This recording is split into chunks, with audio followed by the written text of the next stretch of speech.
धाकड़ खबर, बेखौफसमा बेबाक अंदाज।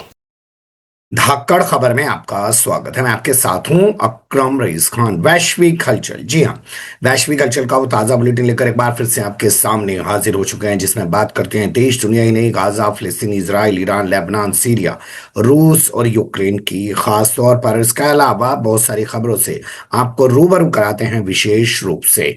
और इन तमाम मुद्दों पर बात करने के लिए हमारे साथ जुड़ जाते हैं कृष्णकांत जी यानी के जी, जो भारतीय वायुसेना के रिटायर्ड ऑफिसर हैं और जियो पॉलिटिक्स पर वाकई में अपनी पैनी ही नहीं गहरी नजर भी रखते हैं। बहुत शुक्रिया सर वक्त देने के लिए।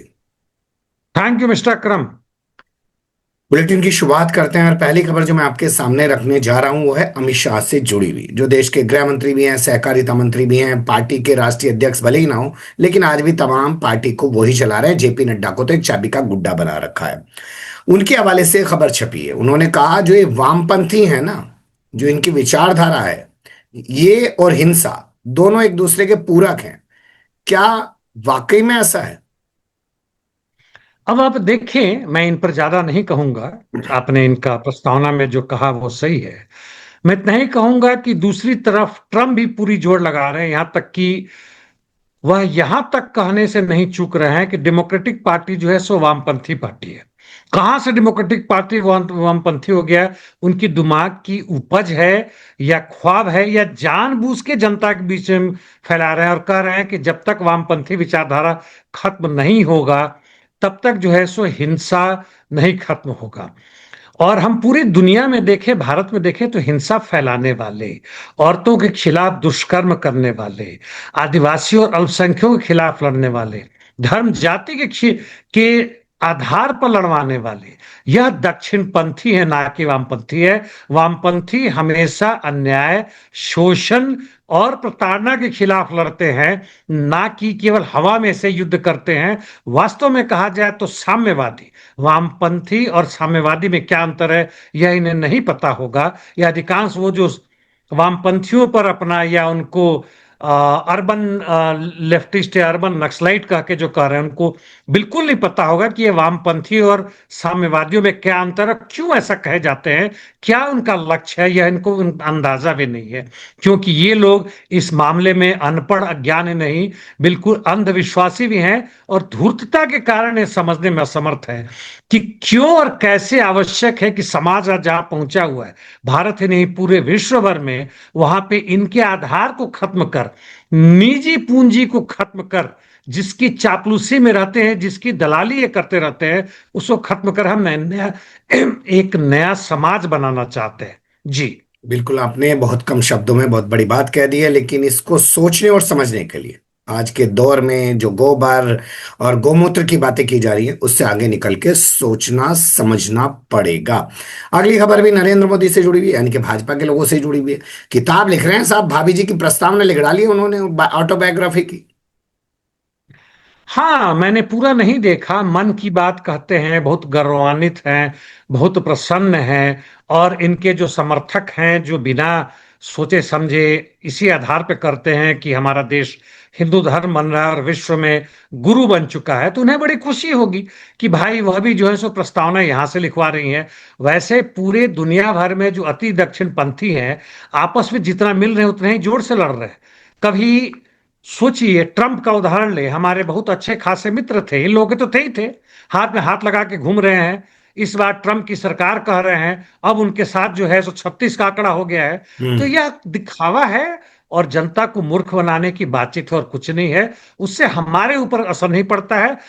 हाँ, ये लोग इस प्रस्तावना में यह भी लिखें कि मानव जाति का, पूरी दुनिया का, पूरे वातावरण का दुश्मन एकमात्र है, वह है निजी पूंजी, जो कभी आज से 4-5 हजार वर्ष पहले जब अस्तित्व में आया था, तब वह उसको बढ़ने का आधार दिया था। प्रोडक्टिविटी बढ़ी थी, साइंस बढ़ा था, आर्ट बढ़ा था, सब कुछ हुआ था। लेकिन आज वह अपनी जवानी से बुढ़ापे में आके बूढ़े बाघ की तरह बैठा हुआ, ना वो निगल सकता है, ना वो आगे बढ़ सकता है, ना वह इससे मुक्ति दिला सकता है, और इसलिए उसका दफन होना अवश्यंभावी है यदि दुनिया को बचाना है तो। जी बिल्कुल, आपने सही कहा। देखते हैं जॉर्जिया मेलोनी की किताब कब छप के आएगी और उसमें जो नरेंद्र मोदी ने प्रस्तावना लिखी है वो कितनी महत्वपूर्ण है। अगली खबर का रुख कर लेते हैं। नेपाल में मामला भी फिलहाल शांत हो गया है। जो लोग आंदोलन कर रहे थे वो भी वहाँ बांग्लादेश की तरह कह रहे हैं कि हम चुनावी राजनीति में आएंगे। लेकिन इसी बीच जो पूर्व प्रधानमंत्री हैं वो घुसपैठियों पर आरोप लगा रहे हैं। हमारे यहाँ भी बिहार में घुसपैठियों पर राजनीति चल रही है, क्योंकि वोट चोर का मुद्दा काटने के लिए घुसपैठिया शब्द ढूंढा जा रहा है। ये घुसपैठिया वाला मुद्दा होता क्या है सर? ये यहाँ पे घुसपैठी का स्पष्ट यदि तो नहीं किया, लेकिन फिर भी मेरे समझ से इशारा कर रहे हैं कि विदेशी ताकतों का। वैसे घुसपैठी नहीं जो कि शरणार्थी बन के आए हैं या घुस के आए हैं, बल्कि वैसे लोग आए हैं जो पैसे लेकर किसी खास मकसद से है। क्योंकि इनका कहना है, जो कि कुछ हद तक मुझे सच्चाई भी लगता है, कि जो प्रदर्शनकारी थे, जनरेशन जेड के युवा वर्ग के लोग थे, वह उनका खास मांग था सोशल मीडिया को बैन करने के खिलाफ, जो भ्रष्टाचार पूरी तरह फैला हो उसके खिलाफ, बेरोजगारी के खिलाफ। ये जो नए जो सत्ता में आए थे राजतंत्र को हटा के, वह भी एक राजा की तरह रह रहे थे। प्रजा का हालत जो है सो और खराब हो रहा है, यानी पूंजी की ही वह भी प्रचार में लगे पड़े थे, उसी की सेवा करने में लग गए थे। नया चीज कुछ उन्होंने लाया नहीं। उनके खिलाफ आंदोलन था और शांतिपूर्वक था, लाखों लाख होने के बावजूद। और जब पीछे हट रहे थे उस समय कुछ को रोका गया है, जो कैसा लगता है कि हो रहा है। हम्म। और उसके बाद से आगजनी, राइट्स और जो हुआ, जो मारा गया बिल्कुल लोगों सही को। आप कह और रहे हैं सर। ये तमाम जी, तरीके की हिंसा देखने को मिली, और हमले में भी ऐसी हिंसा देखने को मिली, और उठा के सोनम वांगचुक को जेल में डाला जा रहा है, और ऐसे बताया जा रहा है आज उनके बारे में कि उनसे बड़ा देशद्रोही कुछ देश में नहीं है। वैसे अपने आप को बचाने के लिए ये तमाम जितने भी नेता हैं घुसपैठ या विदेशी साजिशों का बहाना लेते हैं। अगली खबरों का रुख कर लेते हैं। थोड़ा इंटरनेट की दिक्कत है सर, बाहर हैं, तो हम लोग जल्दी जल्दी थोड़ा बात करने की कोशिश करेंगे। परसों जो हमने बात करी थी उसमें दिक्कत आ गई थी। बांग्लादेश में आदिवासियों का जो इलाका है वहां पे हिंसा हुई है, 3 लोग मर गए हैं सर। क्या मामला नया शुरू हो गया वहां पे अब? ये बड़ा दुर्भाग्य है। ये कहते हैं कि वहां खगराचारी जो जगह है, और वहां पे लड़की ट्यूशन पढ़ के वापस आ रही थी। हम्म। दोपहर या शाम का वक्त होगा। स्कूल की मतलब स्टूडेंट छात्रा रही है, और उसके साथ गलत व्यवहार किया गया। वो गायब रही। उनके माँ बाप और दूसरे पड़ोसी ढूंढते रहे हैं। शाम में जाके बेहोशी की अवस्था में पाई गई है। हम्म। यह क्यों हो? आदिवासियों को, ऐसे भी हमारे यहाँ दलितों को हाल फिलहाल तक वो होता है कि भाई वो मतलब बकरी भेड़ की तरह चीज है, जो मर्जी करना है कर लो। और हम्म। इस तरह से बांग्लादेश की भी स्थिति वही है। और इसके साथ जो दुष्कर्म हुआ, जैसे भी हुआ, वहां के नए छात्र और दूसरे लोग खड़ा हुए, उन्होंने आंदोलन शुरू किया। इसके बावजूद कि उनकी बात सुनी जाए, क्योंकि वास्तव में वह भी दुखित है, और उनको लग रहा है कि हम आदिवासी इसलिए हमारे बहनों के साथ, बेटी के साथ किया जा रहा है। वहां आर्मी पहुंच जाती है मेजर के नेतृत्व में, और इनको भगाना शुरू करती है कि तुम भागो हटो, अगले दिन जो भी चल रहा है। और इसके खिलाफ पूरी की पूरी जनता उभर आई है। गोली चलाया, जो भी हुआ। 3 आदिवासी मारे गए, 12-13 घायल हुए, इसमें खुद मेजर भी घायल हुए हैं। बताइए आर्मी का रोल। जी। वही हमने कल या परसों इस बात को कहा था कि आपकी आर्मी या पुलिस मजबूत हो रही है आधुनिकतम हथियारों से और तकनीक से, तो आप समझ लें कि आप कमजोर हो रहे हैं। जी। रुक कर लेते हैं तालिबान का। इन्होंने किसी अमरीकी को छोड़ दिया है, और बता रहे हैं लंबे समय से इस अमरीकी को छुड़ाने के लिए मध्यस्थता कर रहा था कतर। कतर हर जगह है। मैंने ढूंढने की कोशिश की कि कतर को इससे क्या फायदा होता है। कोई आर्थिक फायदा है या कुछ खास उसको सुविधाएं मिल रही, तो उसको ठोक दिया अमेरिका के साथ जाके, गिड़गिड़ा रहा है कि आगे से नहीं हो गुरु। खैर जो भी है, हम्म। तो कुल मिला के 5 लोगों को छोड़ा है। फरवरी मार्च के आसपास 3-4 लोगों को, एक को भी छोड़ा है।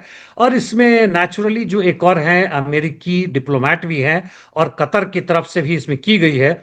इसमें यह कहा जा रहा है, जो मैं ढूंढने की कोशिश की, कि कतर को स्ट्रेटेजिकली रूप से जो अंतर्राष्ट्रीय मान्यता मिलती है, जो वहां पे बाकी सब चीजें जो होती है, और अंतर्राष्ट्रीय स्तर के लोग आते हैं, चाहे खेल जगत हो या टेक्नोलॉजी का प्रदर्शन हो, दूसरे हो, इससे कतर का भाव बढ़ता है और उसके पैसे को बहुत कमाने का मौका मिलता है। हम्म। प्रत्यक्ष रूप से वह दलाली नहीं करता है, लेकिन उसका फायदा उसको अप्रत्यक्ष रूप से भारी मात्रा में मिलता है। जी।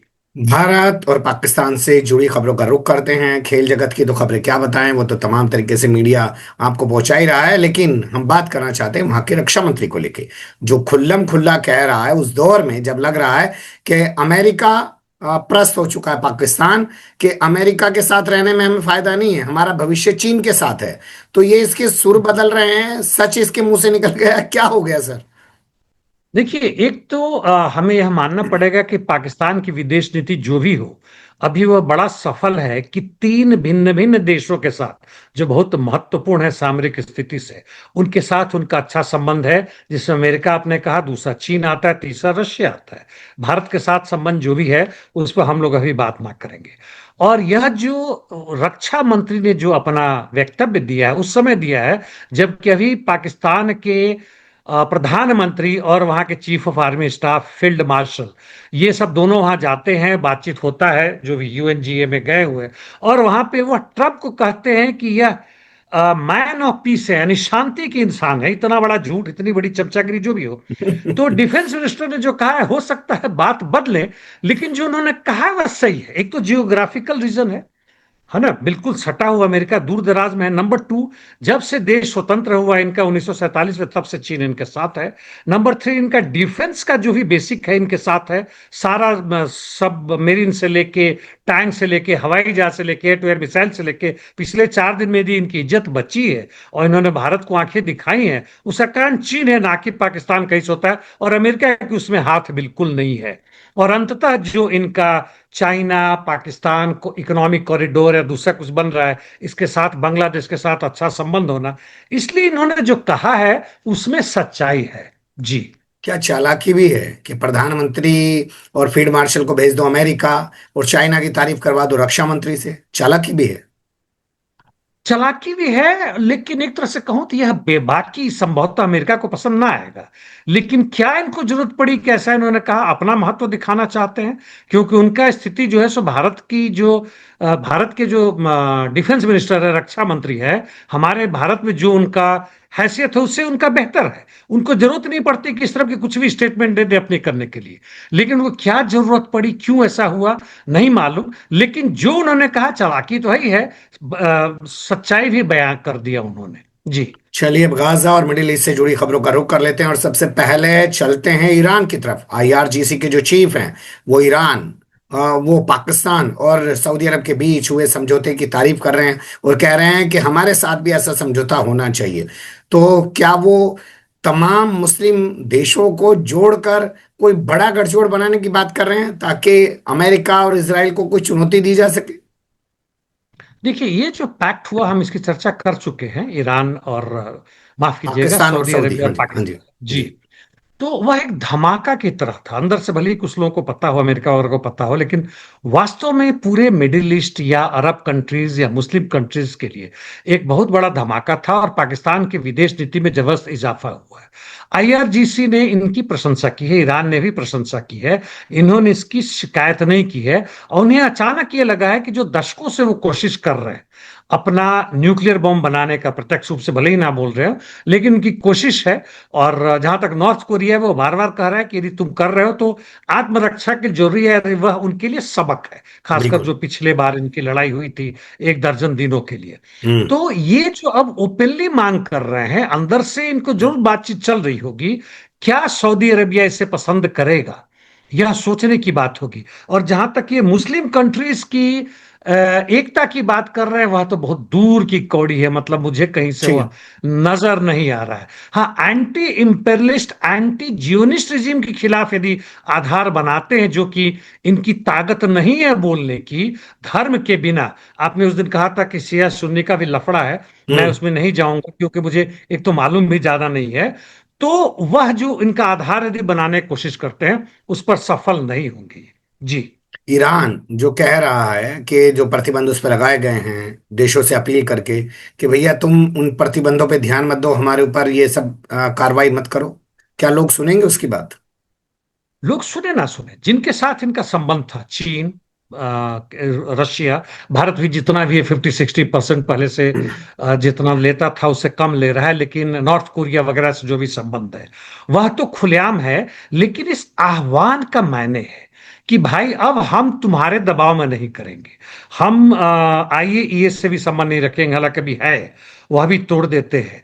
और यदि ये खुलेआम यूएनजीए के जो भी प्रतिबंध है उसका निषेध करते हैं, उसको निगेट करते हैं, ना करते हैं, तब इनकी एकमात्र रास्ता ये बचता है कि अपना जो भी इनका संसाधन है, ये न्यूक्लियर बम बनाने में अकेले सक्षम है आज, नहीं हम्म। बना पाएंगे क्योंकि अटैक हो रहा है, छुप के कर रहे हैं। और जो भी कुछ हो रहा है, तो भले ही ऊपर से दिखाने में जो हो, अंदर से इन्हें अपने हर मजदूरों का, हर औरतों का, हर तरह के लोगों का, चाहे वह किसी भी मतलब उसके सेक्ट के हों या पार्ट के हों, एंटी ईरान नहीं होना चाहिए, बस इन सब की मदद लेनी ठीक चाहिए, है। सबको बराबर आना चाहिए। यानी एक तरह से कहें तो समाजवादी गुण उसमें आना चाहिए, तब ये निश्चित रूप से सफल हो सकते हैं नॉर्थ कोरिया के। जी।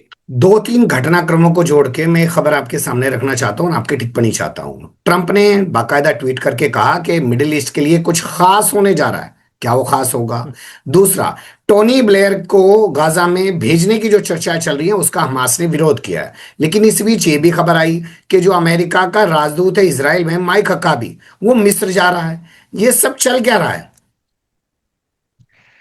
देखिए, ये सब अजीबो गरीब बातें तो कुछ हो ही रही है। जहां तक मिडिल ईस्ट में टॉमी ब्लेयर की बात है, वो हमने कल चर्चा की थी, हमास ने विरोध किया, सही विरोध किया, मैं इसकी बात को मानता हूं। एक चीज और भी हुआ है, ये है टॉम बराक, जो यूएस इन्वॉय हैं, डिप्लोमेट हैं सीरिया वगैरह के लिए।